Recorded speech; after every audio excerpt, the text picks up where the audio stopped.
येत्या 4 महिन्यांमध्ये महापालिका, जिल्हा परिषद, स्थानिक स्वराज्य संस्थांच्या निवडणुका घेण्याचे निर्देश दिले आहेत। त्यानुसार दिवाळी हंगामामध्ये महापालिका निवडणुका होतील। आगामी महापालिका निवडणुकांसाठी स्थानिक पातळीवर तसेच राज्य पातळीवर महाविकास आघाडी कडून ते लढायचं की स्वबळावर लढायचं याबाबत स्पष्ट भूमिका करताना महाविकास आघाडीत काँग्रेस हा मोठा भाऊ आहे। मोठ्या भावानं लहान भावाला जर सन्मानानं वागणूक दिली तर महाविकास आघाडी येऊ शकते।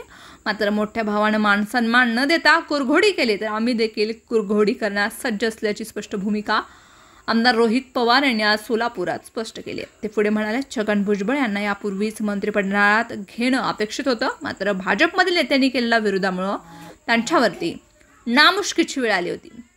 परंतु आता अनाईसे वेळ जुळून आल्यानं त्यांना मंत्रिपदाची शपथ घेता आली। मात्र विरोधी पक्षात असताना भाजपने छगन भुजबळ यांच्यावरती जोरदार टीका केली होती।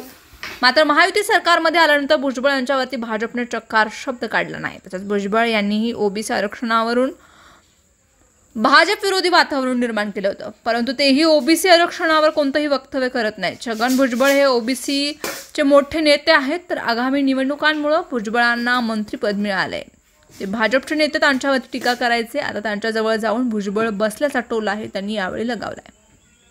खासदार संजय राऊत हे बोलत असताना मात्र शरद पवारांचं स्टेटमेंट अनुभवामधून आहे।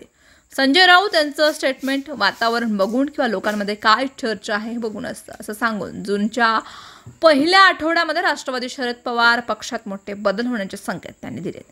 धनगर आरक्षणाबाबत बोलताना ते म्हणाले, बारामतीत धनगर समाजाच्या वतीनं आरक्षणासंदर्भात आंदोलन झालं, त्यावेळेस फडणवीस हे मुख्यमंत्री नव्हते, तेव्हा पहिल्याच कॅबिनेटमध्ये आपण आरक्षणाचा विषय मार्गी लावू असं ते म्हणाले होते। मात्र कदाचित अद्यापही त्यांची पहिली कॅबिनेट झाली नसावी असा मार्मिक टोला त्यांनी मुख्यमंत्री फडणवीस यांना लगावला। यावेळी युवक राष्ट्रवादी काँग्रेस पार्टीचे प्रदेश उपाध्यक्ष प्रशांत बाबर, कार्याध्यक्ष सरफराज शेख, महिला अध्यक्ष सुनीता मोटे, युती अध्यक्ष महिला प्रतीक्षा चव्हाण, लता ढेरे आदींसह पदाधिकारी व कार्यकर्ते उपस्थित होते।